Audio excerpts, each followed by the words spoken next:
welcome to Game and Read Checkpoint, where we update you on what we're reading and playing. So it's been a while since we've done one of these, but we're happy to get back in the saddle this summer. So the only thing I really have to talk about this week is that I started playing Deus Ex Human Revolution on my PS3, and the reason I started playing that was to play along with the Game Informer podcast game club. So what they've been doing, this is the third game they've done. What they have been doing is playing a game and talking about it in depth over a couple different episodes of their podcast. I've been enjoying listening to it. This is the first time I'm actually trying to play the whole game that they're doing. Previously they did the newest Uncharted, which I didn't get, Final Fantasy VII, which I didn't feel like playing all of. So I'm excited to do that. And I'm really enjoying this game that I missed out. I think it came out in like 2010, PS3, Xbox 360 generation. And it just was something I overlooked, but I'm really liking it. It's very neo-noir, cyberpunk, think, Blade Runner, but made by a Japanese game company, Square Enix. So you play as Adam Jensen, who is working for the Seraph Corporation in Detroit, crazy future Detroit, and there's this crazy terror attack. You get cybernetic enhancements because you almost die in said terror attack, and 6 months later you're trying to figure out who was behind this particular attack and this big crazy conspiracy in, mega corporations and global politics and weird security forms, very conspiracy. And the way you do that is you're sneaking around, you're taking people out, you can choose to kill them or not. I've been a little bit in between. I haven't just gone around murdering people, but I murder people sometimes. But I try to make moral justifications for it. Sometimes it happens, but typically I've been trying to take them down non-lethally or tase them or shoot darts at them, which has been pretty fun and really challenging. The first level, Erin can attest to, took me forever. I could not get used to being noticed and finding the sneaky methods. But several missions in, I am doing a lot better. There are lots of loud noises. It gets real quiet, and then all of a sudden it's like the world explodes. That happened a lot the first mission Peter was playing. Because I'll be sneaking around, all the guards will just be like, I'm minding my own business. Normal stealth game, they just walk in lines back and forth. I don't think guards actually walk like that in real life, but they do in video games. And then suddenly, I'll accidentally pop out of the open. They'll be like, hey, and then suddenly gunfire. So it'll be really quiet and really loud. I sometimes forget he's playing until that happens, and then it startles me a little bit because it was just so quiet. Yeah, but I really like it. I think it'll make a really good pairing because we can dive into some fun cyberpunky sci-fi, which we haven't touched on too much. We kind of did with Cinder. There's a little bit with that, but Cinder is a totally different story from what's really going on in this more noir style game. So I really like it so far. I don't know how far I am. I've beaten one of the, I think there are 4 bosses in the game. It's weird to have boss battles in an FPS, but I'm fine with it. I beat one of them. Took me a while, but I figured it out, and I'm really liking it. So if you want to play a game and then write into a podcast about it, I suggest checking this out. They're gonna put up their show about it on, I think they said the 16th, so check that out on GameInformer.com or on their podcast.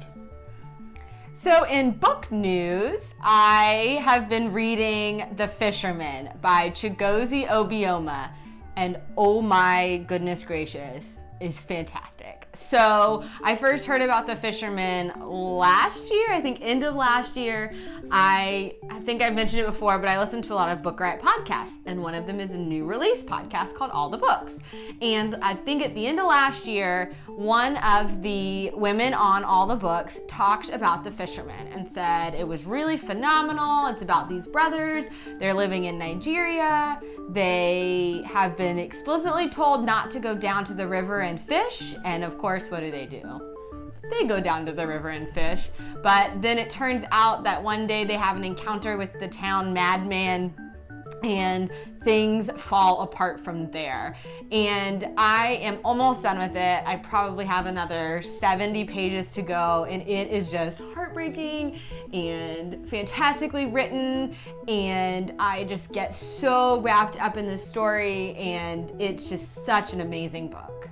I can tell when Erin really likes a book, and I can guarantee you she really likes this one because within about 30 minutes of having started reading it, she goes, "This is really good." Just out of the blue, I was doing my own thing. She was sitting on the bed reading. She goes, "This is really great." Okay. So when Erin likes something, she will just exclaim it to the world around her, and this was one of those instances. It's been a while.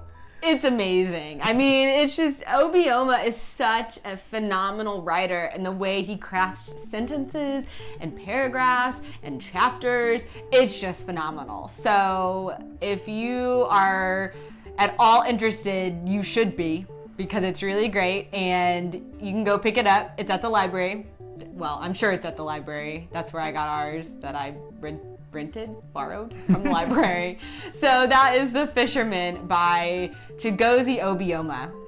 Now, in other book news, it is July, and that means I get another book of the month.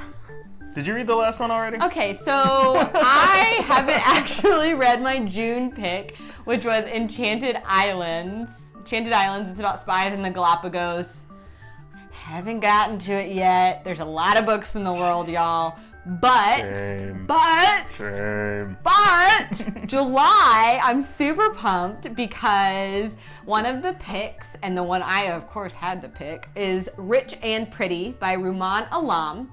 And this is another one that I have been hearing about on the Book Riot All the Books podcast. Like, multiple times they've talked about it, and it follows these two girls and their best friends, and it goes, I think, from their youth through high school and college, and then once they get out and they're living in the real world of being, you know, in your mid and late 20s, and they, I believe, are rich and pretty and maybe pretty. I don't know, because it just came out not that long ago and I haven't read it yet. Surprise twist, they're poor and ugly. But I'm super excited to get it in the mail. I can't wait. I was so thrilled when I saw this was one of the options for July's Book of the Month Club. So that's what's happening in my life. I promise, Book of the Month gods, I will read all the Book of the Month books I get. I just might not read them all. Otherwise, you're going to have to, like, stab it with a basilisk fang, like the journal in Chamber of Secrets. Never. The book is secretly a horcrux. You never know. Anyway, so that is what's up with me and my book world. You can find all of my book updates and Peter's game updates and everything else that we do over at our website, gameandread.com. You can also follow us on all the general social medias. We've got Instagram at Game and Read, Twitter at Game and Read, Litzy at Game and Read. Yeah! Woo! So check us out there if you want to see even more stuff that we just randomly talk about. Thanks for watching.